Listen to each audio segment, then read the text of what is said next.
Welcome back at the half on the PAC Sports Network, brought to you by Triple Tri-County Patriots for Independent Living. Today at the half, we talk with Jina DeRubbo, the head coach of the W&J Presidents. And Coach, the Presidents entering the week on a 5-game winning streak. Talk a little bit about how the team has done, especially during this streak heading down the stretch drive in February. Well, you're always happy if you're winning at the end. I feel like we're playing better. We talked about last week trying to build momentum for postseason and the conference tournament. So we've won 5 games in a row and doing well. And we've been talking about all year putting games together. We've kind of been a little bit up and down throughout the season. So putting some games together from start to finish, even within the same game. Looking at some of your players, you bring back a solid nucleus from last year's team that reached the PAC title game.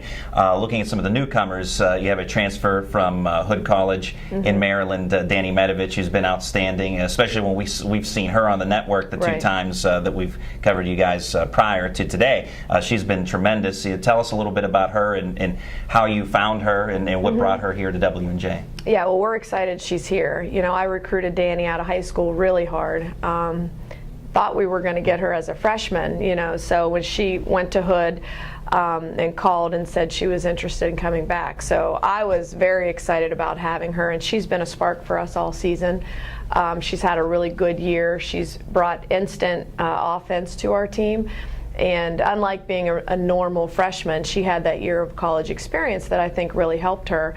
And she played the 1 for us half the year, and then we kind of moved her over to 2 guard to get some more scoring opportunities because she shoots the ball so well. But we have really loved having her here. She's been a huge help for us. And of the returnees, Becca Belhigh, of course, a solid player all the way around.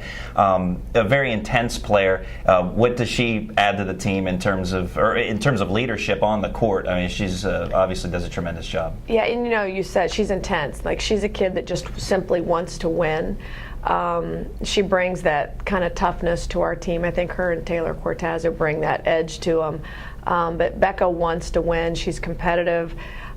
She's been strong for us all year. She's an undersized post player, but she's very, very strong. She can score down low and rebounds the ball very well. So she's nice to have on the inside. And you mentioned Taylor Cortazzo. She's really had a breakout season. What's led to her breakout year? I don't know, but I hope it keeps up. I mean, she is just shooting lights out from the 3-point line. She's she does everything. She's always guarding the other team's best player. So we're asking her, on top of the offensive output that she has, to be our best defender. She's tough. She's just simply a tough kid. She's steady. She's our most consistent player. The surprising part is her ability to shoot the ball from the 3-point line. I always knew she was tough and can get to the rim and be a great defender.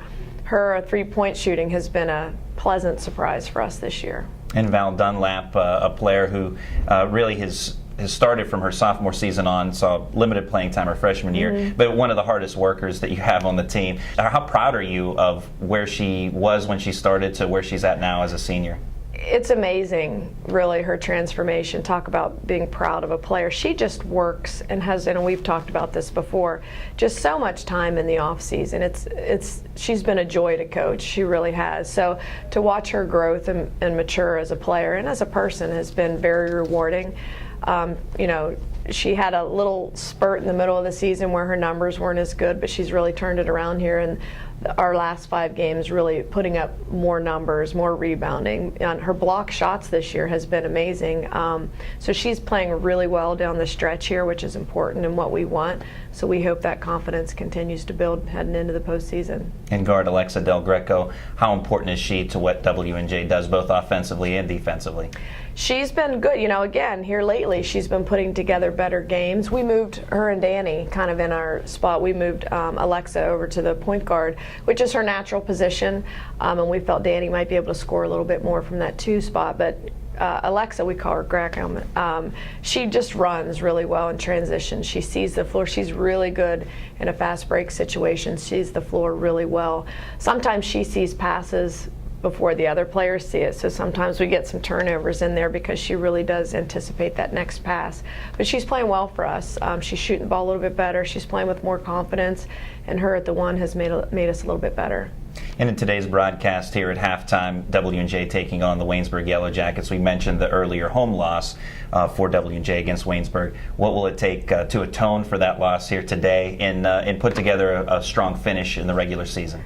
I don't need to prepare my kids for Waynesburg. They are excited for this game. I think they're still angry about the way the game ended. I was talking to Danny yesterday. She's like, I just want this Waynesburg game. We can worry about Thomas More and St. Vincent later. So I won't need to motivate them for that game. Again, I think we just need to put together 40 minutes. I'll even take 38 minutes. You know, you have a couple minutes here and there, but they're ready to play in that game.